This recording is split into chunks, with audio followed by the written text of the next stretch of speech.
네, 여러분, 먼 길 와주시느라고 정말 수고 많으셨고 너무 감사드립니다. 그, 그, 김용민 선생님의 그 관훈 라이트 클럽의 영향력을 확인할 수 있는 그런 계기가 되었는데요. 예, 정말 그 빈틈이 없을 정도로 너무 많은 분들이 꽉 차주셔서 정말 감사드리고요.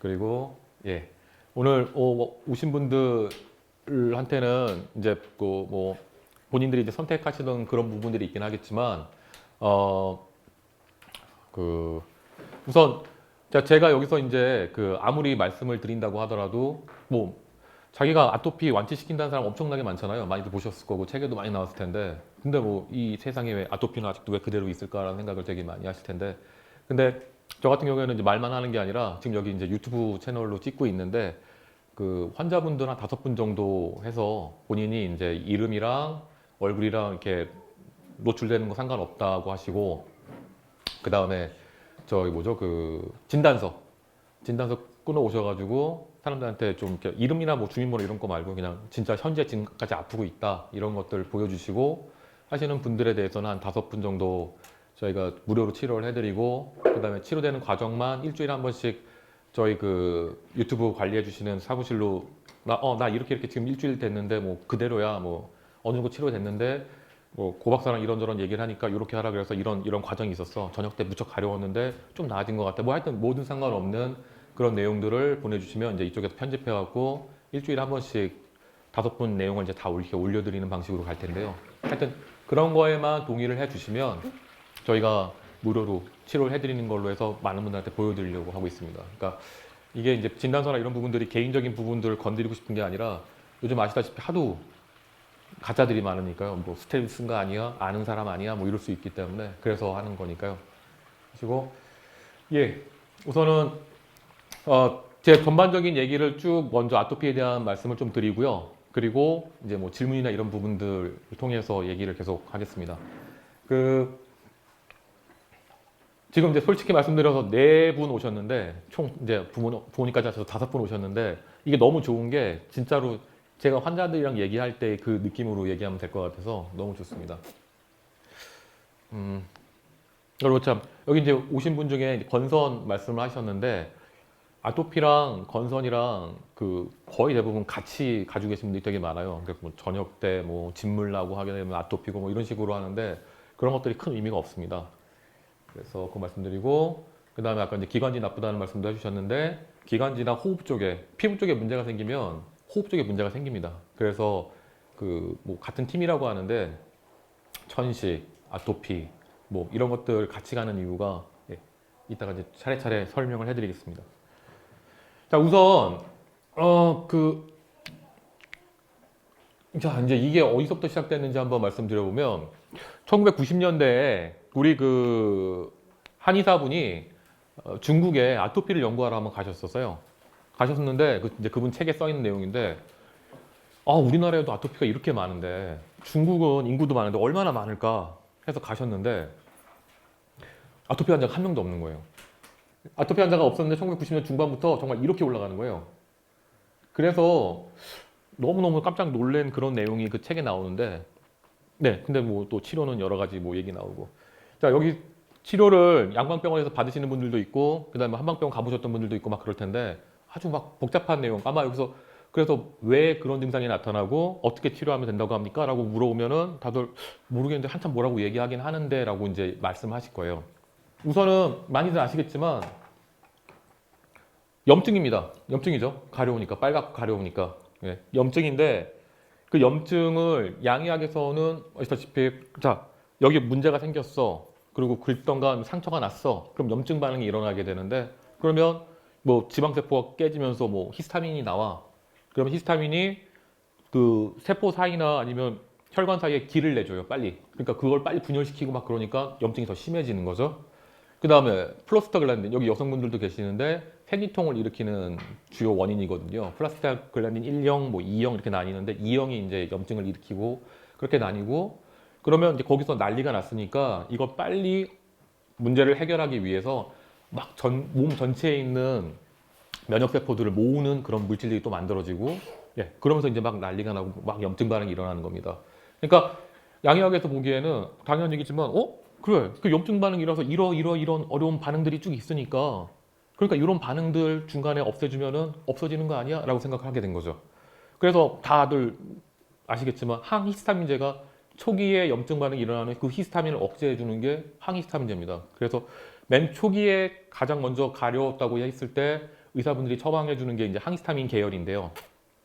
그 항히스타민 계열 먹게 되면 우선 가라앉고 그러면 약만 먹으면 가라앉네 라고 하면서 넘어가다가 이제 나중에 이것만으로는 진정이 안 되는데 라고 하던가 히스타민 문제가 아닌 다른 염증이나 이런 것들이 있으신 분들은 또 반응이 없기도 하고 그렇게 되게 되면 이제 여러분들이 잘 아시는 스테로이드 계열로 이제 넘어가게 되고요. 이렇게 가는 겁니다. 그래서 이제 양의학에서는 염증 그리고 그 염증의 그 투만 과정 중에 그리고 혹은 내 면역 그 물질이 나를 공격하는 자가 면역 질환 이런 식으로 구분을 해서 그 부분을 해결하기 위해서 이제 계속 연구를 하고 있고요. 한의학에서는 아시다시피 열, 태열 그래서 우리 몸의 열을 꺼주는 방식으로 그래서 이제 막 진행을 하고 있습니다. 근데 네 아까 말씀드린 것처럼 효과 있는 사람도 있어 효과 없는 사람도 있어 여기 혹시 아토피 커뮤니티 같은 데 들어가 보신 분들 있으면 거기에 다양한 내용들이 나와요. 치료됐다고 하시는 분들이 나와가지고 나는 맨날 뛰어서 땀 냈더니 좋던데 나는 유산균 먹었더니 좋던데 나았는데 뭐 이런 것도 엄청나게 많이 나옵니다. 네. 그런데 그게 어떤 부분에서 맞고 어떤 부분에서 한계가 있는 건지를 쭉 말씀드릴게요. 우선은 우리가 먼저 알고 가셔야 될 게 있는 게 우리 몸에 문제가 있던가 하는 부분들에 대해서 어렵게 생각하지 마세요. 아까 제가 말씀드렸던 뭐 히스타민 저기 뭐죠 그 프라스타글란 이런 거 다 잊어버리시고요. 한의학적 개념으로 해서 네가 목체질이고 뭐 화체질 이런 것도 다 잊어버리시고요. 그냥 굉장히 상식적으로요. 때리면 아프다, 이빨 닦으면 상쾌하다, 졸리면 잔다 이런 느낌으로만 들어주시면 됩니다. 자, 사람입니다. 사람이 태어났어요. 엄마 뱃속에서 태어났는데 생각해 보시면은 보세요. 입으로 먹었습니까? 아니죠. 배꼽으로 먹었습니다. 배꼽으로 10개월을 먹어요. 그런데 10개월 지난 다음에 갑자기 바깥으로 강제로 꺼내지더니 갑자기 입으로 막 뭔가를 넣죠. 원래 이제 여기 어머님이 아이를 낳으셔보셔서 아시겠지만 한 이틀 정도, 하루에서 이틀 정도에는 자연 금식 기간이 생깁니다. 뭐냐면 젖이 안 나와요. 그래서 아기가 그동안에 먹었던 양수나 이런 것들을 다 뱉어냅니다. 그러니까 이 시간은 배설의 시간인 거죠. 그런데 양의학에서 이제 아이들 굶기는 건 이거는 좀 비윤리적이고 아이들한테 안 좋다 어쩌고저쩌고 해서 태어나자마자 이제 우유를 먹이기 시작하는 걸로 바뀌었어요. 요즘에는 이제 선택인 경우도 있고 한데 여하튼 그래서 A한테 이걸 먹으면 어떻게 될까요? 체합니다. 체해요. 왜냐하면 안 먹던 걸 입에다 처음으로 지금 소화기 양수도 있고 그대로 다 남아있는 상태 내에서 입에 넣으니까요. 게다가 엄마 젖이 아니죠. 엄마 젖이 안 나오니까. 소젖이죠, 소젖. 소젖을 갑자기 먹게 되니까 체합니다. 안 체한 애들도 있어요. 근데 체하면 열이 납니다. 당연한 얘기지만. 네. 그게 태열의 시작이에요. 그래서 먹고 체해서 열이 나기 시작을 하게 되면 그걸 이제 태열이네 갑자기 아기가 적응을 못하네 여러 가지 얘기를 하게 되는데 체한 겁니다. 그래서 체하는데 아까 말씀드린 것처럼 안 체하는 사람도 있어요. 건강한 애들 정말 소화기가 건강하게 타고난 애들은 안 체해요. 그런데 건강하지 않은 아이들 소화기가 건강하지 않은 아이들은 체합니다. 그래서 딱 멈춰져 있는데 그 다음부터는 열이 나니까 지켜볼 때도 있지만 해열제를 투여할 경우도 있죠. 근데 우선 애들은 너무 어리면 지켜보죠. 그래서 열이 오르기 시작하면 해열제를 투여하게 되는데 자 여기가 꽉 막혀 있어서 체에서 열이 나는 경우도 있고 그 다음에 소화기가 아직 아물지 않아서 우리가 아기에 적용되는 부분 자 건강한 사람이나 그런 사람들은 세포가 장세포가 이렇게 조밀하게 되어 있습니다. 근데 그렇지 않은 사람들은 약간 사이가 떨어져 있어요. 그래갖고 리퀴드 거스 신드롬이라고 해서 장 누수 증후군이라고 해서 이런 되게 찌꺼기들이 물론 눈에 보이지 않는 만큼 찌꺼기들이지만 이런 것들이 빠져나오게 되죠. 자 그렇게 되면은 음식으로 생긴 이런 찌꺼기들 그 다음에 안에서 바깥으로 나와서 처음으로 특히 이제 제왕절개를 한다든지 하게 되면 어머니 질을 통과하지 않았기 때문에 아시다시피 엄마 뱃속에 있을 때는 얘가 무균 상태예요. 균이 아무것도 없습니다. 그래서 어머니 자궁을 통과하면 자궁이 아니라 질을 통과하면서 이제 엄마의 분비물들을 다 묻히고 나오면서 엄마의 균을 그대로 물려받게 되는 겁니다. 그래서 엄마가 건강하신 분들은 애도 건강하고 엄마가 건강하지 않으신 분들은 애도 부족한 거죠. 왜냐하면 좋은 균을 못 받으니까. 그래서 미국의 연구 결과에 따르면 해마다 이 엄마가 주는 균 수가 줄고 있어요. 항생제나 이런 것들이 많이 쓰여지기 때문에 균 자체 그 균이 막 줄고 있는데, 그래서 이렇게 균을 타고 나야 되는데 만약에 제왕절개나 이런 걸로 아이가 태어나게 되면은 균이 없는 상태 내에서 이제 균에도 노출이 되죠. 그래서 우리가 흔히 알고 있는 애가 열이 나던가 힘들면 그 균이라든지 아니면 바이러스 때문이라고 하는 이런 것들이 성립이 되기 시작해요. 근데 중요한 건 이것도 외부 물질이죠. 자, 이게 장이라고 생각하면 음식 찌꺼기든 균이든 바이러스든 여러 가지 물질들이 있게 되는데 이것 때문에 이제 열이 생기기 시작하는 겁니다. 왜냐하면 이걸 없애기 위한 우리 몸의 프로세스를 아셔야 되는데, 당연 얘기지만 외부에서 들어왔어요. 그러면 얘를 바깥으로 쫓아내야 되는데, 자 보시죠. 장 바깥이잖아요. 장 안에 있으면 열나고 했을 때 애가 토한다든지 젖을 토한다든지 설사를 확 해버리게 되면 이게 열 안 나요. 그런데 체하고 난 다음에 그게 소화가 되기 시작해서 이런 것들이 생기게 되면 열이 안 떨어지게 되는 거죠. 근데 아까 지금 말씀드린 것처럼 토하던가 이거는 요 쉽게 말하면 요 세포 아니죠. 그러니까 여기 똥으로 나가던 다시 토하던 이 물질만 없애면 되는데 이게 그냥 그렇게 진행이 되면서 여기서 소화가 되기 시작하게 되면 이런 문제들이 발생하게 된다는 거죠. 그래서 이미 바깥으로 나와 있는 것들은 바깥으로 다시 내보낼 수 있는 방법이 거의 없어요. 특히 이런 그 말단이나 이런 부분들 발달이 안 된 아이들 같은 경우에는 유일하게 내보낼 수 있는 방법이 바로 땀입니다. 그래서 관심 있으셔서 여러 가지 찾아보신 분들은 아시겠지만 이런 물질들과 싸우기 위해서 우선 우리 몸의 면역력을 높이기 위해서 열을 올려요. 열을 올리는 이유는 여러 가지가 있습니다. 우리 몸의 면역력을 올리고 얘네들의 좀 그 활성화를 떨어뜨리고, 그러니까 우리 몸을 활성화시키고 그 다음에 적들은 조금 힘들게 만들면서 결국은 최종 목표가 땀을 내기 위한 겁니다. 땀을 내면 열을 식히는 문제가 아니라 이 찌꺼기가 바깥으로 나가거든요.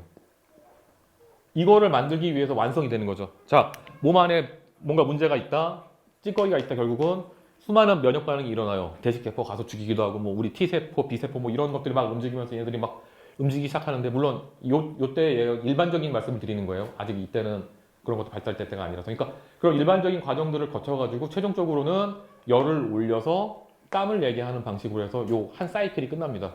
찌꺼기가 나오게 되면은 더 이상 항원 항체 반응이 일어날 일이 없으니까 열이 식기 시작하는 거죠. 그런데 어떻게 하냐면 이제 그러니까 양이하게 돼서 일반적으로 뭐 문제가 있다든지 이런 얘기를 하는 게 아닙니다. 지금 현재 프로세스가 어떻게 진행되는지를 말씀드리는 건데요. 당연한 얘기지만 헤어티 씁니다. 그 다음에 또 뭐가 있냐? 옷을 벗기죠. 그 다음에 차게 몸을 식혀요. 열이 올랐으니까. 그러니까 찌꺼기가 나가지 않고 열이 막 오르려고 할 때 딱 끊어버리는 거죠. 그래서 아이들 같은 경우에는 한 39도 정도, 38도에서 39도 정도에서 이제 땀이 나기 시작하는데, 우리가 흔히 하는 귀로 하는 것들은 실제 몸 온도랑 2, 3도 정도 차이가 나요. 그러니까 만약에 귀로 온도를 쟀을 때 39도다, 큰일 났어, 39도야 라고 하게 되면 실제 몸의 온도는 한 38도, 37도 이 정도 되는 거죠. 이때까지는 땀이 안 나요. 그래서 38도, 39도를 실제로 넘어가기 시작하게 되면 그때 땀이 나는데, 아이들 같은 경우에는 조심해야 될 게 뭐냐면 어른만큼 땀구멍이 많이 없습니다. 그래서 땀이 잘 많이 안 나요. 어른들만큼. 그래서 피부도 얇고 하니까 추위도 많이 느끼고 땀이 안 나니까 더위도 많이 느끼게 되는 그런 꼴이 되는데, 그래서 땀이 안 나기 때문에 그런 것들을 도와주는 방식으로 해야 되는데, 그게 아니라 식혀버리니까 갑자기 막 열을 올려서 찌꺼기를 내보내서 어떻게든 해야지 막 하고 있는데 갑자기 차게 확 식혀지니까 떨어지고 하게 되는 거죠. 그래서 해열제 먹일 때만 계속 진정이 되는 그런 일들이 계속 생기게 되는 거죠. 이걸 내보낸 다음에 그 다음에 진정시키면 되는 것을 먼저 진정을 시키니까 이런 것들이 그대로 남아있게 되니까 몸에서는 계속 항원항체 반응, 약이 떨어질 때마다 계속 일어나게 되는 겁니다. 이게 굉장히 중요한 프로세스거든요. 이게 왜 중요하냐면 이게 모든 것들의 시작입니다. 이게 아까 말씀드린 것처럼 태열의 시작이기도 하고요. 그래서 자, 사람이라고 생각하면 이제 많은 분들이 여기서 어떤 프로세스가 있냐면, 많은 분들이 이렇게 얘기를 합니다. 그 감기, 우리가 흔히 감기라고 생각하는 거 있잖아요. 감기라고 생각할 때, 자 보세요. 여기 뭐 균이나 뭐가 들어왔어. 뭐 하여튼 무슨 뭐가 한참 유행해. 바이러스가 무슨 바이러스가 유행해. 무슨 균이 있어. 우리 아이들 어린이집 보냈더니 뭘 얼마 왔어 어쩌고 저쩌고 콧물 질질 흘려 어쩌고 저쩌고 막 얘기할 때 이걸 얘기하죠. 이걸 감기라고 생각합니다 다들. 이걸 뭐 상기도 간염이라고 하는데 예. 많은 분들이 모르시는 게 있어요. 피부 감염이죠. 피부 감기. 이걸 모르세요. 한의학에서도 옛날부터 있었던 개념인데도 불구하고 한의사들도 이런 얘기를 잘 안 하세요. 실제로 적응이 잘 안 되니까. 왜냐하면 감기하면 다 양반 가서 그냥 먹으니까 어느 순간부터 이런 치료는 다 안 하시게 되는 건데 바로 여기서부터 연결되는 게 피부 질환이 시작되기 시작합니다. 아까 말씀드린 것처럼 우리 몸에서 막 열을 올려서 내보내려고 하는데 해열제를 아니면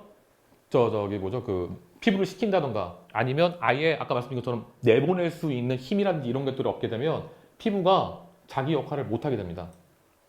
자, 이제 다른 얘기니까 지우고 다시 한번 다른 할게요.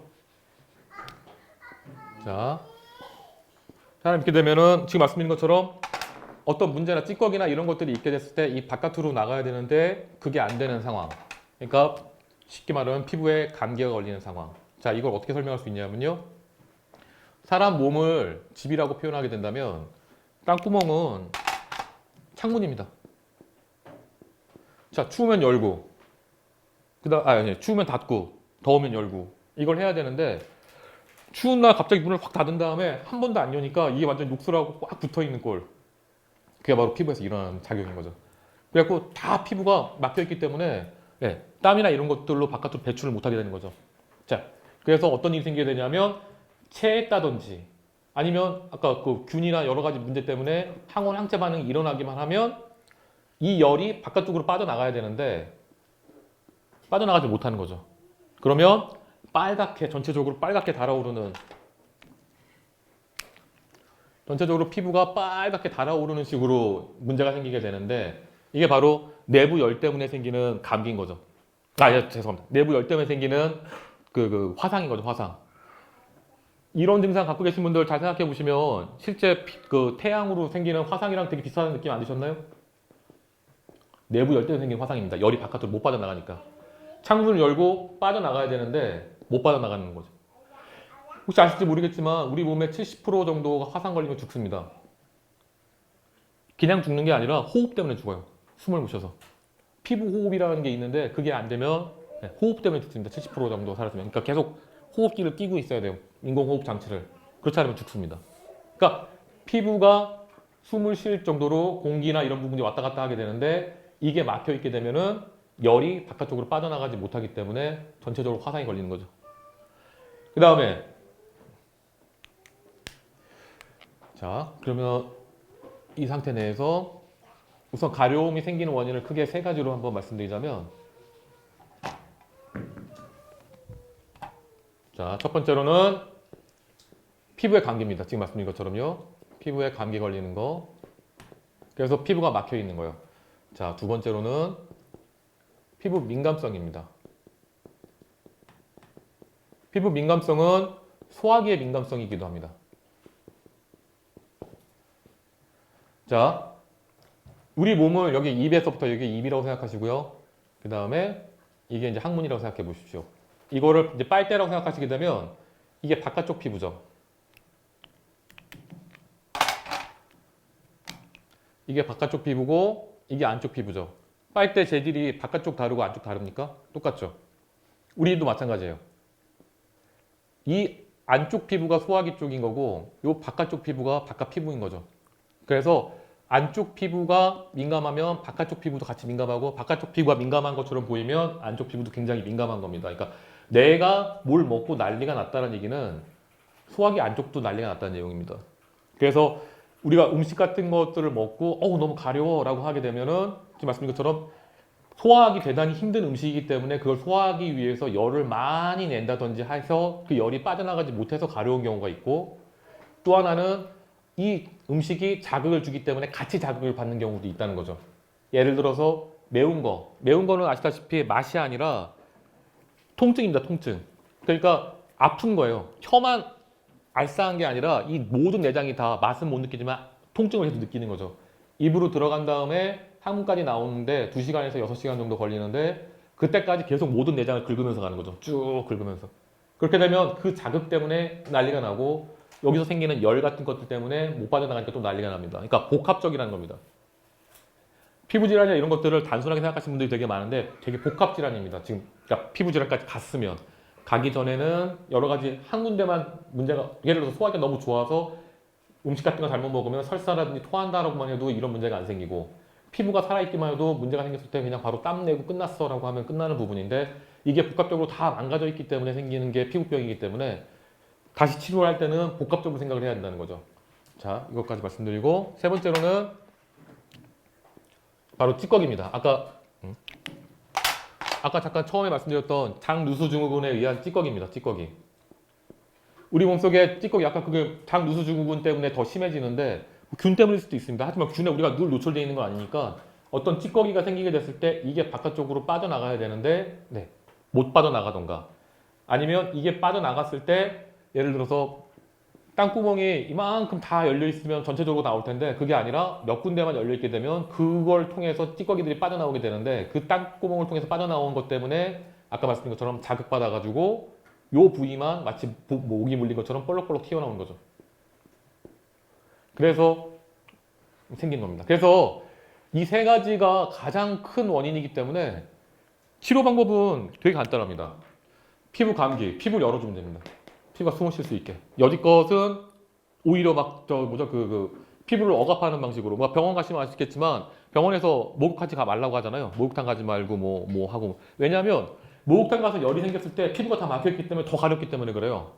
본인들이 생각하는 방식이랑 반대 방식이거든요. 피부를 열어주게 되면은 목욕탕을 가셔야 됩니다. 진짜로 완치가 되려면 목욕탕에 가셔가지고 집에 탕이 있으면 탕을 담그셔가지고 몸 전체를 따뜻하게 해서 바깥쪽으로 나올 수 있게 도와줘야 되고 세부사항은 조금 이따 말씀드릴게요.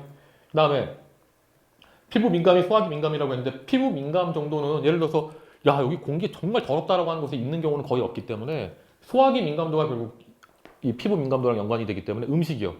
음식을 자극이 없는 음식 정말로 스님들이 드시는 음식 나물이랑 밥 뭐 이 정도 죽 이 정도로 관리를 철저하게 해주셔야지만 진정이 되기 시작해요. 소화기는 보세요. 염증이 있는 경우 뭐 내시경 같은 거 해보시면 아시겠지만 염증이 있어서 그거 가라앉힐 수 있죠. 찬약을 써갖고 막 진정시킬 수가 있는데 중요한 거는 우리가 만약에 이렇게 지나가는 사람한테 제가 갑자기 여기서 들어오셨는데 갑자기 욕을 하고 때리고 제가 막 도망쳤다고 생각하시면 이 상처만 나으면은 해결되는 게 아니잖아요. 막 분하잖아요. 그리고 뭐 SNS에 뭐 미친놈이야 막 이렇게 뭐 올릴 수도 있고 하는 것처럼 얘네들도 마찬가지예요. 우리 몸이 되게 상식적이라는 거예요. 상식적. 얘네 소화기들도 그동안에 오랫동안 힘들었으면은 그게 진정이 되질 않아요. 그래서 진정의 시간이 필요한데 그게 두세 달 정도 필요합니다. 그래서 그래서 그 진정의 시간 동안은 음식을 최대한 조심해서 관리를 해주셔야 돼요. 그래야지 소화기도 진정이 되고 얘네들도 안정을 취하게 됩니다. 소화기가 제일 좋아하는 건 쉬는 거예요. 그래서 많이 안 먹고 안 할수록 되게 빨리 좋아집니다. 실제로. 그래서 피부 열어주고 민감하니까 민감하지 않게 진정시켜주고 괜찮아 이렇게 진정시켜주고 그 다음 찌꺼기. 소화기가 원활하게 돌아가고 피부가 열려있으면 찌꺼기가 빨리 배출되기 시작합니다. 여기서 이제 한의학적으로 치료 받으신 분들도 있고 안 받으신 분도 있겠지만 명현현상이라는 얘기가 있어요. 뭐 치료하면 더 가렵네 이런 것들. 그게 바로 이 원리가 한꺼번에 진행이 돼야 되는데 그 치료하시는 분들 중에서 한 가지만 잡고 계신 분들 되게 많아요. 이 약만 쓰면 좋아져. 이 약만 쓰면 좋아져라고 해서 나 이 약만 쓰면 해줘. 물론 안 그런 분들도 있는데 그래서 그런 분들이 예를 들어서 생각해 봅시다. 이걸 열어준다고 생각해 보세요. 이거 열어주는 약 우선 먹읍시다. 피부 열어줬어요. 그러면 나름대로 배출되려고 하겠죠. 그런데 찌꺼기는 계속 있는 거죠. 음식을 안 잡아준다든지 아니면 빨리 그러니까 목욕을 시킨다든지 해서 빨리 배출이 안 되게 하면 찌꺼기는 계속 있는 상태 내에서 피부는 열어줬기 때문에 이 찌꺼기가 배출되는 시간 동안에 계속 가려운 거예요. 나가면서 그러니까 100명의 적군이 있으면 한 번에 100병을 나가게 해줘야 되는데 3명씩 나가게 하는 거죠. 3명씩 나가면 계속 가려운. 자, 소화기 쪽만 치료하는 분이 계시다고 한다면 소화기만 치료를 하면서 소화기가 좋아지면은 순환이 되게 좋아집니다. 왜냐하면 우리 몸속에 심장이랑 폐 빼놓고는 다 소화기라고 볼 수 있어요. 간도 쓸개집을 통해서 소화에 도움을 주기 때문에 그냥 엄밀히 말하면 크게 보면 소화기라고 볼 수 있는데 그러니까 소화기가 움직인다는 얘기는 우리 몸 전체 우리 몸 전체의 순환이 움직인다고 생각하시면 되는데요. 몸 전체의 순환이 소화기 쪽으로 되게 좋아지기 시작하게 되면 빨리 배출하고 싶은데 근데 보세요. 피부가 안 열려 있죠. 그러면 이 죄송합니다. 이 찌꺼기들이 막 가갖고 피부에 달라붙는 거죠. 나가지 못하고 문이 닫혀 있으니까. 그러니까 엄청나게 가렵기 시작한 겁니다.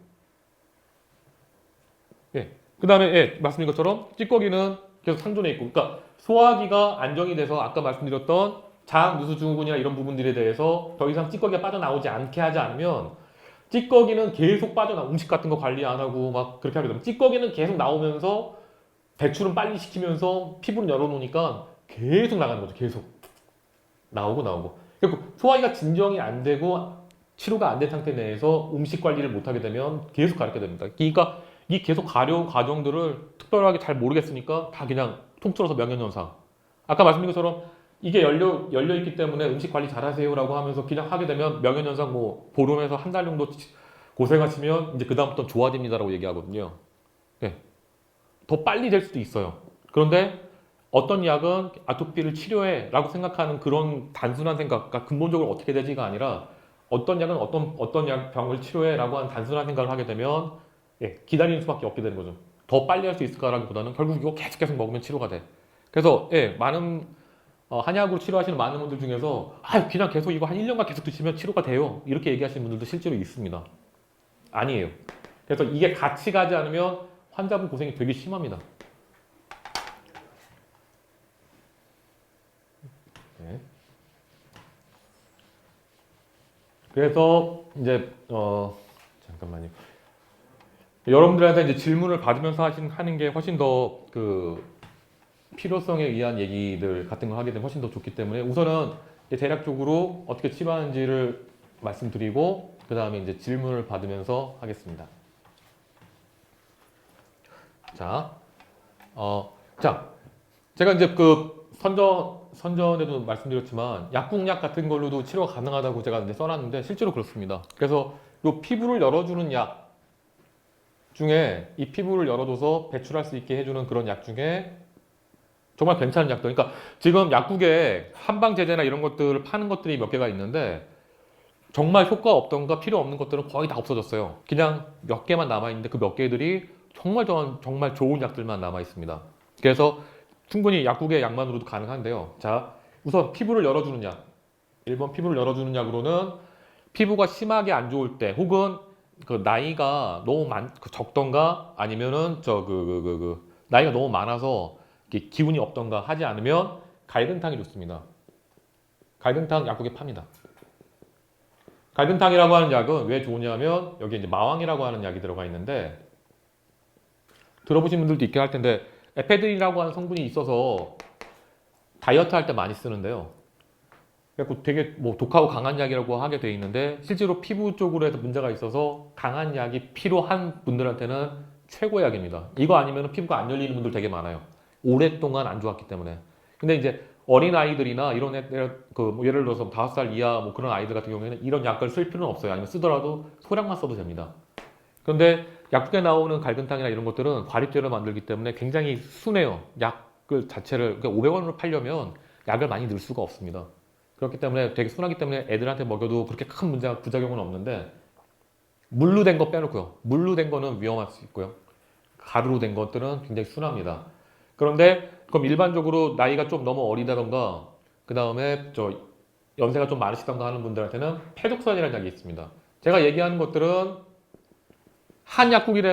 약국이라고 해서 한약을 파는 그 약국이 있고요. 일반 약국도 있는데 이건 지금 일반 약국에서도 파는 것들을 말씀드리는 거고요. 그리고 페독산이라고 하는 약도 살아남아 있는 약인데 얘는 아까 말씀드린 것처럼 한 5살 이하 어린아이들 너무 땀을 빼면 힘들 수 있을 노인분들한테 쓰면 괜찮습니다. 아니면 피부병 질환이 아주 심각하지 않으신 분들한테 괜찮습니다. 그래서 실제 케이스로 태연이라고 해갖고 애가 태연이 3일 됐는데 굉장히 심하게 빨갛게 일어난 아이를 페독산 한 포로 완치시킨 경험이 있고요. 그 다음에 이제 쭉 말씀드리겠지만 자 이제 두 번째로는 자 소화기 쪽에 이제 진정을 시키는 약인데 자 이게 어디서부터 말씀드려야지. 자, 이거 제가 지금 순서를 조금 헷갈렸는데 다시 말씀드리자면 제가 약을 쓸 때는 아침약, 그 다음에 저녁약, 그 다음에 마무리약이라고 해서 하루에 3번을 씁니다. 왜냐하면 아까 말씀드린 그 치료를 동시에 하기 위해서요. 그 기준은 뭐냐면 우리 몸에서는 예를 들어서 아침에 눈을 뜨면 일어나 이게 우리 몸의 원래 모습이거든요. 우리 몸의 원래 모습이 아침에 일어나면 야 일어나 이래 이런 거. 그 다음에 해가 지면 야 이제 자 먹어 이런 것들이 일어나게 되죠. 그래서 이거에 맞춰서 아침에는 피부를 열어주면서 숨을 쉴 수 있게 해주는 약 그걸 첨가하고 그게 바로 이런 약들입니다. 실제로 제가 쓰는 약들인 거고요. 그 다음에 저녁 때 해가 지게 되면은 야 이제 진정해 자 하는 거기 때문에 가렵더라도 이유가 전혀 달라요. 여기는 기운이 없어서 순환이 잘 안 돼서 생기는 경우, 그러니까 이따 질문하면 또 그것도 말씀드리겠지만 열이 한 군데 모여 있으면 가려운데 순환이 잘 돼서 열이 막 분산이 되게 되면 덜 가렵겠죠. 그러니까 아침에 가려움이 있는 거랑 저녁이랑은 달라요. 저녁은 어차피 몸이 다 이렇게 안정이 돼 있기 때문에 열이 진짜로 없어야 됩니다. 열이 진짜로 없어야 되는데 열이 있기 때문에 가려운 거기 때문에 그 열을 꺼줄 수 있는 물이 없으면 한약으로 말하는 물이요. 실제로 물을 많이 드시라는 게 아니라 한약에서 진액이라고 하는 우리 몸속에 이제 그 열을 꺼줄 수 있는 물이 없으면 열이 난다고 보거든요. 그래서 이제 부분을 채워주는 약.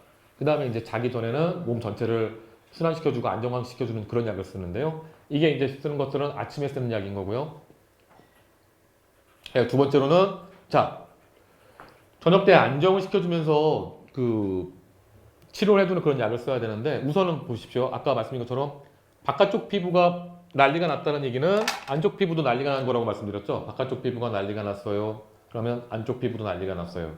그러면 약을 먹었을 때 약간 찬 약을 써주죠. 저는 찬 약을 잘 안 쓰는데 찬 약을 써줘야 될 때가 있습니다. 왜 그러냐면 우리 약국에 보면은 혹시 그 파스 중에 찬 파스랑 쿨 파스라고 하죠. 핫 파스랑 그 두 가지 있는 거 아세요 혹시?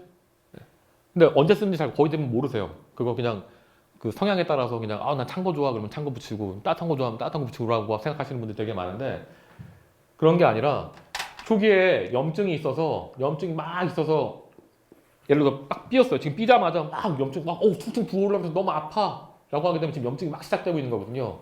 아까 말씀드렸던 뭐 히스타민이라든지 뭐 이런 프로스타글란딘 이런 것들이 막 움직이면서 이제 막 염증이 막 부풀어 오를 때 이때는 찬파스를 쓰는 겁니다. 너무 심하게 난리치지 마. 우선 염증은 생길 수밖에 없는 거 우리 몸에 꼭 필요한 거니까 생길 수밖에 없지만 너무 심하게 하지 마라고 했을 때 찬파스를 붙이는 거죠. 그런 다음에 어느 정도 진정이 돼서 이제 그 염증의 1단계, 2단계, 3단계가 돼서 이제 조금 안정기에 접어들려고 할 때는 야 빨리 순환시켜가지고 이제 더 이상 염증이 남아있는 것들이 빨리 사라지게 만들어주는 거죠. 왜냐하면 그 우리 그 항원 항체 반응으로 인해서 이런 것들 처리해주는 그런 염증 반응을 일으키는 애들이 계속 한 군데에 모여 있으면 진정이 되질 않잖아요. 그러니까 그걸 이제 진정시켜주는 그런 것들이 바로 따뜻한 파스입니다. 이거 치료할 때도 기본적으로 같은 치료를 하게 돼요. 소화기가 지금 초기에 난리가 났어요. 막 몇 년 전부터 심했고 지금 계속 가려워요. 뭐 먹기만 하면 난리가 나요라고 하는 건 여기만 난리가 난 게 아니라 여기도 같이 난리가 난 거죠. 그러면 이 난리 난 거를 찬 파스로 먼저 치료해 준 다음에 따뜻한 파스로 치료해 주는 방식으로 가야 됩니다. 그래서 두 번째로 이 저녁에 먹는 약으로 선정된 약은 바로 약국에도 많이 팔고 그다음 한약국에서 사실 수 있는 건데 소시오탕이라는 게 있습니다. 쉽게 양약적으로 비교를 해드리자면 그냥 그러니까 뭐 복잡하게 말씀드릴 수도 있지만 쉽게 말씀드리자면 감각으로 뭘 말씀드릴 수 있냐면 아스피린 같은 걸 생각하시면 돼요. 해열 진통 시오라는 약이 그런 약이거든요.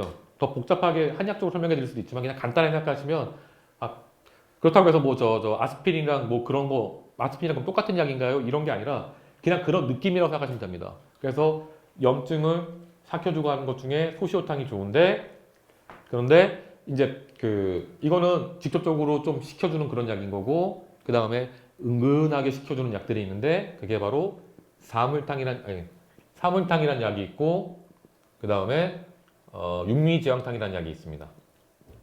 이런 것들은 예전에는 약국에서도 팔았는데 지금은 안 팔기 때문에 한약국 같은 데 가서 지워달라고 하면 지울 수가 있는데 자 그럼 어떻게 쓰느냐 우선 소시오탕으로 해서 진정을 시켰는데 안정이 된다 라고 하게 되면은 그래도 좀 진정이 된 것 같아 라는 느낌이 나게 되면 좀 더 시원하게 그냥 좀 더 갔으면 좋겠어. 특히 말랐다는 느낌이 난다든지 이런 것들이 있게 되면은 이런 약을 더 쓸 수가 있는 거죠. 왜냐면 이것들은 몸을 시원하게 해주면서도 보약 계열이거든요. 몸을 건강하게 해주는 약이기 때문에 이런 약을 쓸 수가 있는 겁니다. 그러니까 야 그래도 이거 너무 전문적인 것 같은데 모르겠어라고 하는데 하실 수도 있는데 그냥 쓰셔보시면 돼요. 큰 부작용 없거든요. 그러니까 걱정하지 마시고 쓰셔보셔도 됩니다. 자, 그 다음에 세 번째로 아까 마무리약이라고 하는 것들은 어떤 약이 있을까요?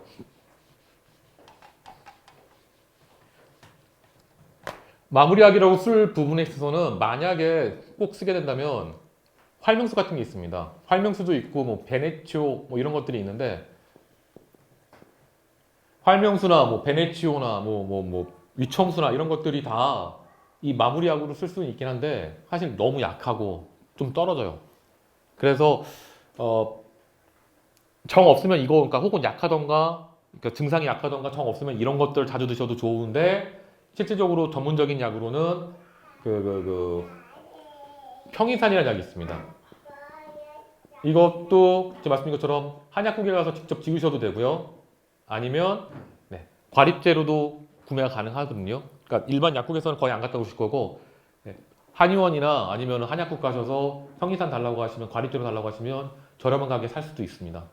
그래서 평이산을 먹게 되면 그 소화기 쪽을 진정시키고 그 다음에 쉽게 말하면 순환도 되게 좋아집니다. 소화기가 좋아지면 순환도 되게 좋아지기 때문에요. 그렇게 되고 해서 예, 이런 식으로 지금 말씀드렸던 그 약 모르겠으면 아침에는 갈근탕, 저녁에는 소시오탕, 그 다음에 마무리약으로는 평이산 이렇게 생각하셔도 됩니다. 그렇게 간단하게 생각하셔도 되고 그래서 어느 정도 가라앉았다 싶던가 그래도 좀 좋아졌네 라는 생각이 들게 되면은 그때 이제 저녁약을 한약국에서 과립제로 많이 파는데요. 팔미지향탕이라고 있습니다. 팔미지향탕으로 저녁약만 바꾸고 꾸준하게 이제 계속 아침약은 갈근탕, 팔미지향탕, 그 다음에 평이산 이런 식으로 먹게 되면 네, 자연스럽게 정말 치료가 됩니다. 근데 이제 이게 이제 이렇게 주먹구구식으로 진행을 해도 치료가 되는데 이제 많은 분들이 힘들어하는 건 뭐냐면 내가 가는 방향이 맞나? 전문가가 누가 옆에서 이렇게 해주지 않으면 어떤 문제가 생길 때마다 계속 답답한 그런 것들이 있을 수 있는데 뭐 그런 것들은 제가 도와줄 수 있는 부분은 어떻게 도와줄 수 있는지 최대한 설명을 해드릴 거고요. 나중에 이렇게 방법을 한번 찾아볼 거고요. 네. 그래서 그렇습니다. 이런 방식으로 이제 치료를 하면은 네. 그러면 속이 팔미장탕 같은 걸 쓰게 되면 속이 따뜻해지면서 네. 열이 나 그러니까 이게 머릿속에 너무 해낼 말씀이 많은데 지금 벌써 다들 지쳐가시는 게 보여서 의학적인 걸로만 자꾸만 말씀드리고 다시 이제 다른 걸로 가려고 하니까 되게 힘드네요. 속을 따뜻하게 하면은 야 그렇다면 열이 많아 죽겠는데 이게 따뜻한 게 말이 돼? 라고 하실 수 있는데 속을 따뜻하게 하지 않으면 완치가 안 돼요. 왜냐하면 기본적으로 건강한 사람들은 우물 효과처럼 속이 따뜻한 사람들입니다. 속이 따뜻한 사람들이요. 그래서 건강한 사람들은 더위도 안 느끼고 추위도 안 느껴요. 왜냐면 속이 따뜻하기 때문에 늘 온도가 일정하거든요. 그래서 근데 내 주변에 보면은 덥다 건강해 보이는 덥다 맨날 덥다는 사람 있고 춥다는 사람이 있는데라고 얘기를 하시는데 그게 이제 어떤 차이가 있냐면 우리 몸의 그 온도계는 바깥에밖에 없습니다. 피부밖에 없어요. 그래서 우리가 나 열 많아 이런 사람들 같은 경우에는 속에 열이 많은 게 아니라 피부 쪽으로 열이 많은 거죠. 속은 진짜 소화기가 안 좋아서 피가 잘 안 들어가서 소화기가 안 좋은 경우가 훨씬 더 많습니다. 그러니까 피가 안쪽에 많이 없으니까 흐르기 위해서 바깥쪽으로 흐르게 되고 바깥쪽으로 흐르니까 온도계가 밖에 있으니까 더운 것처럼 느껴지는 거죠. 그래서 나 열 많아 이런 사람들 중에서는 소화기가 안 좋으신 분들이 굉장히 많아요. 안쪽에 열이 있고 바깥쪽에 열이 있는 게 아니라 안쪽엔 열이 없고 바깥쪽으로만 열이 있는 경우가 되게 많습니다. 특히 여성분들 갱년기 장애가 거의 대부분 그런 증상 때문에 나타나는데요. 소화기 쪽으로 자궁 쪽으로 피가 안 들어가게 되니까 바깥쪽으로 흘러가서 음식을 좀 드시던가 아니면 자꾸만 화가 나던가 하게 되면 몸 전체로 열이 흐르는 게 아니라 머리 쪽으로 올라오면서 막 짜증이 나는 거죠. 그래서 생기는 그런 증상이고요. 그러니까 몸이라고 하는 거는 아토피 증상 따로 있고 갱년기 증상 따로 있고 그런 게 아니라 다 하나로 연결되어 있는 그런 거거든요. 그래서 속 안을 따뜻하게 해줘야지만 결국적으로는 피가 안쪽으로 다 들어오게 되면서 피부 쪽으로 쓸데없는 열이 발생 안 하게 되니까 더 빨리 좋아지게 되는 거죠. 그래서 결과적으로 정말 마무리가 돼서 정말 이제 약 안 먹고도 피부가 문제가 없어라고 하게 되려면 따뜻한 약으로 가야 되는 경우가 되게 많습니다. 그리고 그러니까 이게 전문적인 부분이라서 뭐 그냥 들어만 두시면 연세가 70 이상 넘어가시던가 10살 이하의 아이들 같은 경우에는 아까 그 소시오탕 말씀드렸는데 찬 약을 썼을 때 오히려 마무리가 안 되는 경우 되게 많아요. 따뜻한 약을 썼을 때 마무리되는 경우가 되게 많습니다. 여기서 아까 말씀드린 것처럼 그럼 이제 이렇게 약만 먹으면 끝나느냐? 아닙니다. 이 약은 기본적으로 이제 그 뭐 전문가들이 해드릴 수 있는 거고 실제로 이제 본인이 해야 될 일을 하지 않으면 안 되죠. 첫 번째로는 아까 말씀드린 것처럼 목욕을 하셔야 돼요. 우리 몸이 따뜻해져야 되거든요. 자, 피부를 열어놨어요. 갈근탕, 뭐 페독산 이런 걸 먹고서 피부를 열어놨습니다. 피부가 열렸어요. 아까 말씀드린 것처럼 이제 찌꺼기가 나와야죠. 열이 배출돼야죠. 그냥 열 같은 것들은 배출될 수 있죠. 이제 서서히 이제 이런 것들을 하게 되면. 근데 갈근탕을 좀 먹는다고 해서 피부가 갑자기 확 열리진 않거든요. 그리고 찬바람 맞으면 금방 다시 오므라듭니다. 그동안 닫혀 있었기 때문에 좀 열려고 하다가 찬바람은 다시 이렇게 닫혀버리는 거죠. 그렇기 때문에 열어놓은 상태를 유지를 하기 위해서는 그리고 잘 열리게 하기 위해서는 목욕이 필요한 거죠. 목욕을 여기까지 담그게 되면 창문을 열려고 할 때 훨씬 잘 열리는 거죠. 확 이렇게. 그리고 또 하나 찌꺼기요. 찌꺼기 배출이 되게 원활하게 되는 겁니다. 자, 그러면 많은 분들이 물어보시는 게 있어요. 목욕할 때 그러면 우리 집은 탕도 없는데 반신욕을 하면 어떨까요? 사우나 하면 어떨까요? 사우나, 반신욕, 그 다음에 샤워. 샤워만 좀 오래 하면 더 낫지 않을까요? 이게 뭐가 문제인지 한번 말씀드릴게요. 아까 말씀드린 것처럼 찌꺼기를 바깥으로 배출하려게 되면 몸 안쪽까지 따뜻해져야 돼요. 우리 흔히 원적외선 선전 같은 거 할 때 몸 안쪽까지 따뜻해집니다라는 선전을 하는데 그런 것처럼 몸 안쪽까지 따뜻해져야지만 찌꺼기가 대류를 이루면서 정말 활발하게 움직이면서 막 배출을 하기 시작하겠죠. 자, 우리 고기 익힐 때, 두꺼운 고기 익힐 때 뜨거운 불로 익히면 어떻게 됩니까? 여기만 타죠. 네. 실제로 안에까지 익히려면 약한 불로 오래 익혀야 되죠. 그 원리입니다. 안쪽까지 따뜻하게 해서 몸을 전체를 따뜻하게 해서 순환을 좋게 해주면서 찌꺼기를 빨리 배출하기 위해서는 따뜻한 물로 목욕을 해야 되는 거지. 사우나를 하게 되면 자, 우리 목욕 한번 봅시다. 우리가 흔히 온탕이라고 하는 그 온도는 38도, 38도, 39도 정도 되고요. 열탕이라고 하는 이거 목욕탕 용어입니다. 목욕탕 안 가신 분은 모르시겠지만 열탕 정도 되면은 40도, 41도 정도 돼요. 사우나 많이 가신 분도 아시겠지만 75도, 뭐 85, 뭐 이래요. 거의 뭐 끓는 점에 육박하죠. 왜 그럴까요? 이건 물이고 공기라서 그렇습니다. 공기라서. 이걸로 데우면 어떻게 될까요? 피부가 데워지니까 땀이 나요. 사우나 가면 훨씬 땀이 잘 나는데 그럼 땀 나면 되는 거 아니에요? 그 땀을 얘기하는 게 아니죠. 왜냐하면 피부가 뜨거워지니까 우리 몸에서 무슨 생각을 하게 되냐면 와, 불 났다. 불 끄자. 그러니까 몸에 있는 물을 그냥 물이요. 찌꺼기가 포함되어 있는 배출이 아니라 그냥 물을 가져다가 해요. 꺼요, 불을. 그러니까 사우나 같은 데 가서 피부를 만져보게 되면 되게 맑은 물이 나옵니다. 그냥 불을 끄는 거예요. 근데 목욕탕 같은 데 가서 안쪽까지 따뜻하게 해서 하게 되면 냄새나는 땀이라든지 이런 것들이 나와요.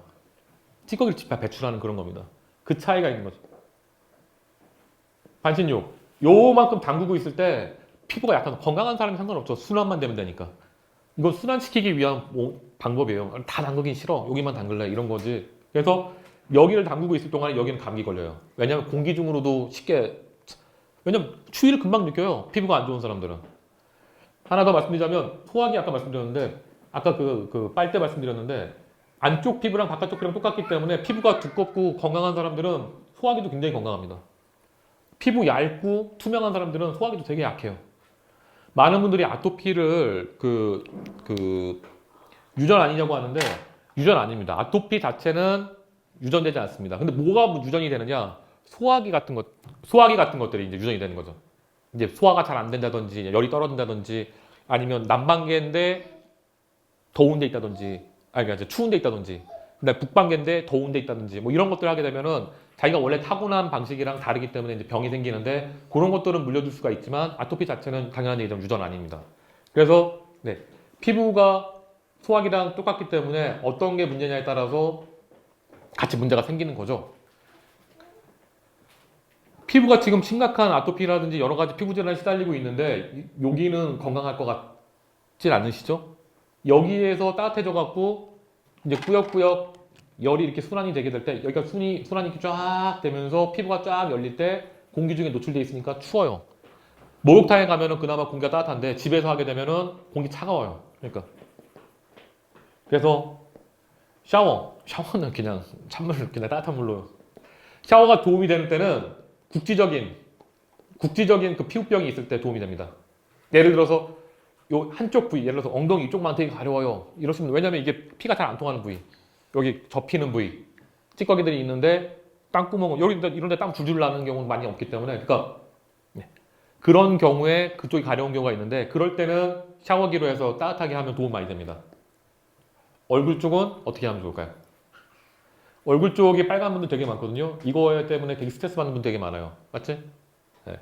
그럴 때 스팀 타월 같은 거 도움 됩니다. 그 다음에 저기 뭐죠? 그 손, 발 쪽은 네, 국지적으로 담가주시는 것도 도움이 많이 되고요. 그래서 지금 첫 번째 목욕할 때 네, 하셔야 되고 또 목욕할 때 되게 중요한 게 뭐냐면 절대로 오래 하시면 안 돼요. 기운 빠지거든요. 힘들어요. 그래서 이건 별도의 얘기지만 우리가 이제 그 몸살 걸리던가 아니면 감기 걸렸을 때 쌍화탕 많이 먹죠. 쌍화탕 먹으면 땀이 쭉 났어 이런 분들 있어요. 근데 쌍화탕 같은 경우에 땀을 쭉 내는 약이 아닙니다. 당연한 얘기지만 보약이기 때문에 황기란 약이 섞여 있기 때문에 원래 땀을 안 나게 해준 약이에요. 보약들은 안 나가게 도와준다는 뜻이거든요. 근데 넌 쌍화탕 먹고 땀이 쭉 났어 라고 하시는 분들이 있어요. 왜 그럴까요? 기운이 없어도 땀이 안 나요. 뭘 내보내야 되는데 자 생각해 보십시오. 우리 몸이 집이고 아까 땅구멍이 창문이라고 했는데 창문은 누가 엽니까? 내가 열죠. 힘으로. 창문이 저절로 열리나요? 그런 것들이 기운이 나 있지 않으면 못 열어요. 그렇기 때문에 목욕을 너무 많이 해서 기운을 빼는 것도 안 좋습니다. 그리고 쌍화탕 먹을 때 땀이 나는 이유 또 하나는 뭐냐면 쌍화탕에 들어가는 아까 말씀드렸던 우리 몸에 그 물을 넣어주는 그런 약들이 들어가 있기 때문에 쌍화탕을 먹었을 때 땀이 났다는 분은 기운이 없던가 몸에 땀을 낼 물이 없다는 얘기였어요. 그러니까 그런 것들이 다 연결이 돼야지만 몸이 정상화된다는 얘기죠. 그러니까 어떤 하나만 잡고선 아토피는 뭐야 라고 얘기한 다음에 그거 하나만 치료하면 다 좋아져 이라고 하시는 분들은 정말 장님 코끼리 만지기라는 겁니다. 그리고 그래서 목욕하셔야 되고 자 이제 두 번째로 가장 많은 분들이 힘들어하시는 음식 조절입니다. 와 이게 음식 조절이 얼마나 힘드냐면 제가 이제 예를 들어드리자면 아까 여기 말씀드렸는데 6살짜리 남자애가 왔어요. 남자애가 왔는데 들어오면서부터 막 엄마한테 투덜거리면서 들어왔거든요. 막 엄마가 내 고통을 알아? 막 그러면서 나 죽고 싶어 그러면서 들어왔어요 진짜로. 그러면 들어왔는데 엄마가 막 걱정해서 우리 아이가 치료가 되긴 될까요? 막 그러시는데 아 치료 됩니다. 근데 내가 애기한테 이제 언제 오라고 해서 너 2달에서 3달간 네가 먹고 싶어하는 단 거라든지 뭐 이런 것들만 조심하면은 치료해 줄 수 있는데 할 수 있겠니? 라고 얘기했더니 한참 막 고민하더니 죽음까지 얘기했던 애가 한참 고민하더니 하겠다고 그러는 거예요. 그래서 알겠어. 그러면 치료할게라고 또 엄마랑 좀 얘기하다가 자 이제 이렇게 하시면 정말 되는 거예요. 그러니까 그렇게 도와주시면 되고요. 제일 중요한 건 이제 아기가 정말 안 하는 거예요. 왜냐하면 학교 갔을 때나 뭐 유치원 갔을 때 엄마 안 볼 때 친구들이 주는 뭐 사탕 먹으면 되는 거니까 네가 진짜 중요해. 너 정말 안 할 거지? 그랬더니 또 고민하더니 네, 안 할게. 한번 해볼게요. 치료 한번 해볼게요. 그러는 거예요. 그래서 이제 또 10분 정도 얘기하고 이제 가십시오. 근데 그 전에 잠깐 너의 의견이 정말 마지막으로 중요해. 진짜로 너 나랑 약속한 대로 하는 거지? 라고 했더니 그 아이가 안 할래요. 그러는 거예요. 네. 그러니까 음식 관리라는 게 정말 되게 중요할 뿐만 아니라 진짜 무지하게 어려워. 제일 어려워. 아무리 이렇게 해서 본인들이 이제 왜 해야 되는지 인정을 하더라도 왜냐하면 이런 게 있습니다. 왜 음식 조절을 해야 되냐? 그냥 음식 막 먹으면서 하면 안 돼? 됩니다. 그래도 치료가 돼요. 시간이 좀 걸린다는 뿐이지. 근데 뭐가 문제냐? 자, 보세요. 대부분의 환자분들은 소화기가 다 무기력해 있고 다 손을 놓고 있어요. 그냥 소화기 자체가. 피부가 난리가 난 것처럼 소화기도 완전 난리가 나 있거든요. 그래서 아무 역할을 못 해요. 많은 분이 착각하는 게 소화기는 밥을 먹고 똥만 잘 싸면 문제 없다고 생각을 많이 하십니다. 아니에요. 밥을 먹고 똥을 싸는 거는 기본적으로 해야 될 부분이기도 하고 그것까지 문제가 생기면 더 심각한 거지만 문제는 소화기가 진짜 살아있게 되면은 이렇게 합니다. 너 이제 그만 먹어. 너무 많이 먹었어. 이 음식 먹지 마. 너무 힘들어. 그래서 대표적으로 하는 게 뭐냐면 토합니다. 설사라든가.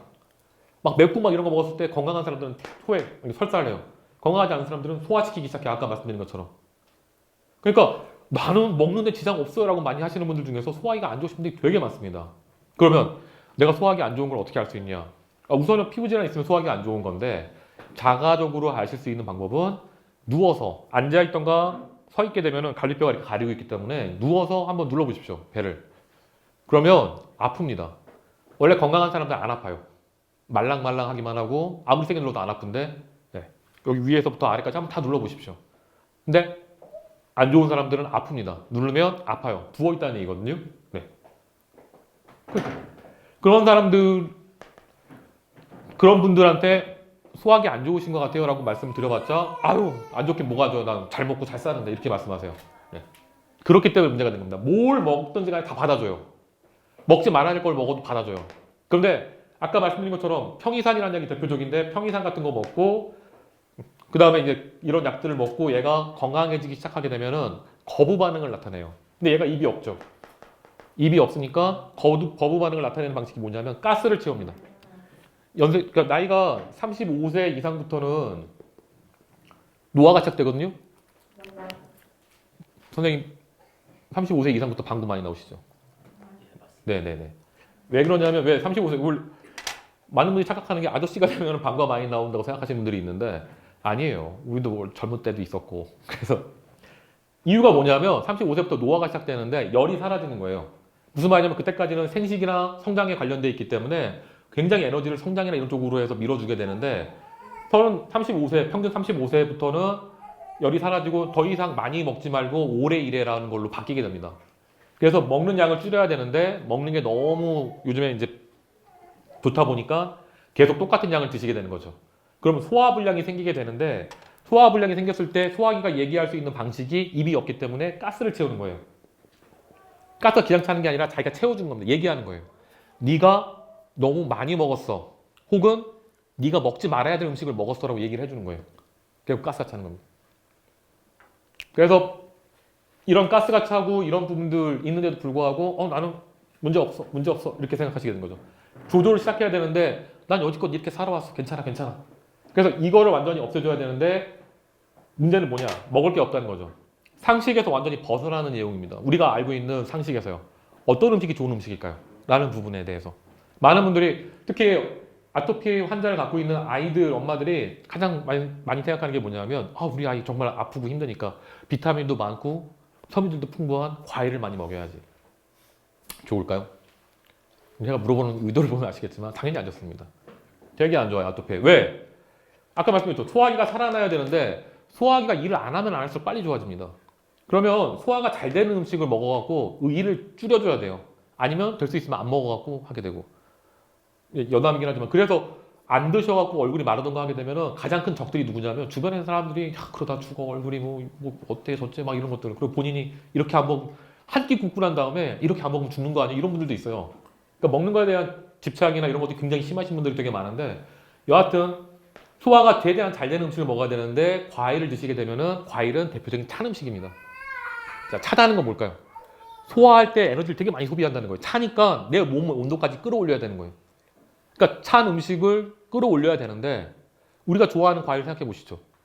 대표적인 사과, 귤 뭐 이런 것들. 달고 산도가 높죠. 달기 때문에 소화가 잘 안, 열량도 높아갖고 열이 많이 날 뿐만 아니라 그거를 결국 처리하는 데가 간입니다. 간. 피부가 안 좋으신 분들은 간 다 안 좋아요. 거의 90% 이상 다 안 좋아요. 그래서 간에서 설탕을 처리하게 되는데 그 처리할 때 소화가 안 됩니다. 지방 나올 때. 그리고 실제로 지방 먹을 때도 소화를 잘 못 시켜요. 그래서 그런 것들 먹게 되면 난리가 나는 겁니다. 우유를 먹을 때도 그렇고 막 지방이 조금만 들어가 있으면 난리 나시는 분들도 있는데 네, 그렇습니다. 그래서 지방이나 이런 것들, 단 거 이런 것들 먹으면 안 되는데 과일이라고 하는 그런 음식은 나쁘지 않아요. 좋은 음식이죠, 당연히. 그런데 아토피 환자나 피부 질환 환자들한테는 굉장히 안 좋은. 그래서 많은 분들이 이제 음식 조절하라고 하게 되면 애들한테 과일을 되게 많이 이렇게 먹이시는 경우가 있는데 치명적입니다. 소화가 안 돼요. 아까 말한 것처럼 에너지가 되게 많이 소비가 되고 단 거랑 신 것 때문에 먹어서 나갈 때까지 그 신맛 때문에 몸에 반응을 보입니다. 그러니까 확 올라오죠. 그 다음에 당연한 얘기지만 매운 거나 그런 자극적인 거 안 됩니다. 뭐 고추라든지 뭐 이런 거. 예를 들어서 김치를 먹는다고 하더라도 고춧가루 없게 드시는 게 좋아요. 왜냐하면 아까 말씀드린 것처럼 조그만 고춧가루 하나를 먹어도 걔가 나갈 때까지 계속 긁으면서 나가요. 그런데 치료를 받기 시작하게 되면은 소화기가 건강해지기 때문에 굉장히 민감하게 반응을 해요. 아까 음식 조절해야 된다고 말씀드렸던 게 뭐냐면 민감하게 반응해서 그래요. 되게 그러니까 나 아플 때도 이 정도는 먹을 수 있었는데 치료받은 다음에 오히려 더 못 먹겠어 죽겠어요라고 얘가 살아나기 때문에 얘기를 하는 거죠. 아까 말씀드린 가스 채우면서 얘기하는 거는 별도고 얘가 바로바로 얘기를 합니다. 그러니까 예전에는 김치 이 정도는 괜찮았는데 이거 먹기만 하면 바로 막 난리가 나죠. 소화기가 깨어있게 되면 바로 이거 먹지 말라고 합니다. 그러니까 본인이 괴롭지 말라고 음식 조절을 하시라고 말씀드린 거거든요. 그래서 이건 좀 예외긴 한데 이런 것들도 있습니다. 예를 들어서 방울토마토인데 제 환자 중에 선생님 제가 방울토마토가 맞을까요? 그래서 예전에는 당분만 없으면 먹으라고 했거든요. 채소나 이런 것들도. 그런데 왜요? 그랬더니 아니 방울토마토를 먹는데 아빠가 씻어주면 막 뭐가 나고 엄마가 씻어주면 괜찮은 거예요. 엄마가 꼼꼼하게 씻어주면은 농약이 사라지니까 괜찮고 아빠가 대충 씻어주면 농약이 좀 남아 있으니까 그거에 민감하게 반응하시는 거죠. 그리고 또 어떤 분은 딱 여지껏 딱 한 분이 있었는데 그분은 태어나길 약간 육식 동물 같이 태어나신 거죠. 고기를 먹으면 안정적인데 채소를 먹으면 몸에서 난리가 납니다. 근데 이제 야채나 이런 것들도 문제가 돼요. 아까 말씀드린 것처럼 찬 음식이나 이런 것들을 그래서 데친 거, 나물, 밥, 그다음에 죽 이런 것만 드시라고 하는 건 초기에 1, 2개월 동안 집중적으로 안정시키기 위해서 떡 같은 것도 안 좋습니다. 밀도가 너무 높아서 소화시킬 때 에너지 너무 많이 소비시켜요. 근데 제가 예외적인 거나 이런 것들을 중간중간에 말씀드리는 이유가 뭐냐면 사람마다 달라요. 조금씩. 어떤 음식 괜찮다고 하는 것들은 본인이 괜찮을 수도 있습니다. 근데 조금이라도 안 맞는 것들은 우선 피해야 된다는 거죠. 그리고 네. 또 뭐 있을까요? 하여튼 뭐 생각나면 또 또 천천히 말씀드리고요. 그래서 지금 말씀드린 것처럼 본인이 하셔야 될 거는 철저한 음식 조절. 그 다음에 목욕. 목욕은 언제 하시는 게 좋으냐? 될 수 있으면 아침약을 드시고 아침약이 피부를 열어준다고 했으니까 아침약을 드시고 저녁 12시 넘기 전에 하시는 게 도움이 돼요. 약 같은 걸 드시게 되면 30분 정도 뒤부터 약효가 나오기 시작하거든요. 그렇기 때문에 약 드신 다음에 한 30분 정도 뒤에 목욕탕을 가셔가지고 목욕하시는 것들이 도움이 됩니다. 실제로. 그러니까 저녁 때 하시게 되면 에너지 소모가 심하기 때문에 그리고 아까 말씀드린 것처럼 밤에는 6시 이후에는 잠을 자기 위해서 몸의 온도를 줄이거든요. 근데 거기에서 목욕을 하게 되면 오히려 몸을 업시키는 그런 것들이 생기기 때문에 그래서 저녁 때는 좀 안 하시는 게 좋다고 말씀드립니다. 그리고 쓸데없는 물이 나가거든요. 그러니까 저녁 때는 물로 진정시키면서 잠을 자게 만드는 그런 것들이 움직이게 되는데 목욕을 하게 되면 물을 퍼내니까 오히려 더 문제가 생기게 되는 거죠. 그거 말고 이제 세세한 다른 여러 가지 이제 부분들이 막 생기게 되는데 예를 들어서 뭐 사타구니나 이런 쪽으로 뭐 문제가 있어 이런 분들도 있고 막 그러게 되는데 우선은 아까 이제 우리 아이가 예전에 바닷가에 갔을 때 되게 많이 좋아졌습니다라고 하셨는데 자 그게 왜 그럴까요? 이게 왜 그러냐면 소독이 돼서 그래요. 그러니까 이거는 기본적으로 치료의 기본인 거고요. 그래서 이렇게 해서 좋아지기 시작하게 되면 요즘에는 예전에는 이제 소독 같은 거에 대해서 신경을 되게 많이 썼는데 어느 날부터는 이것만 해도 충분하기 때문에 제가 이제 소독 같은 거 말씀을 잘 안 드려요. 그냥 어차피 그냥 보름이나 한 달 정도 지나면 가라앉고 안정되기 시작해서 2달 정도면은 한 80% 90%는 무조건 좋아지실 겁니다. 이렇게 말씀드리면서 치료를 하게 되는데 근데 네. 그 초기나 이런 때는 긁는 것 때문에 2차 감염 때문에 가려운 경우가 되게 많습니다. 그리고 특히 습기가 많던가 하게 되면은 균들이나 이런 것들이 살기가 되게 편한데 사타구니 이런 쪽 음식 관리를 잘 안 하게 되면은 소화기 쪽에 그러니까 이거 먼저 말씀드리면서 가야 될까요? 어느 걸 먼저 말씀드려야 될지 모르겠네요. 소화기 쪽에 문제가 생기면 몸에 물이 생기거든요. 그건 좀 이따 말씀드리고 그래서 그러면 이제 축축해지게 돼요. 남자들 같은 경우에는 낭심이라든지 발열 뭐 이런 것들이 축축해지게 되는데 그런 부위에는 균이 잘 자라기 때문에 소독이 꼭 필요합니다. 그래갖고 어려운 소독약 같은 거나 이런 것들을 사용하셔도 되는데 제가 권해드린 건 손소독제 같은 거 바르시라고 얘기하거든요. 그냥 손소독제 알코올로 해서. 네. 국지적인 부위, 온몸 전체를 바르게 되면은 피부가 더 건조해지고 그러는데 지금 말씀드린 것처럼 국지적인 특히 사타구니라든지 뭐 이런 축축한 부분 그런 부분이 가려울 때는 손소독제 같은 걸 쓰시는 게 좋습니다. 몸 이런 데는 아까 말씀드린 것처럼 따뜻한 물로 이렇게 해주시는 게 좋고요. 그렇습니다.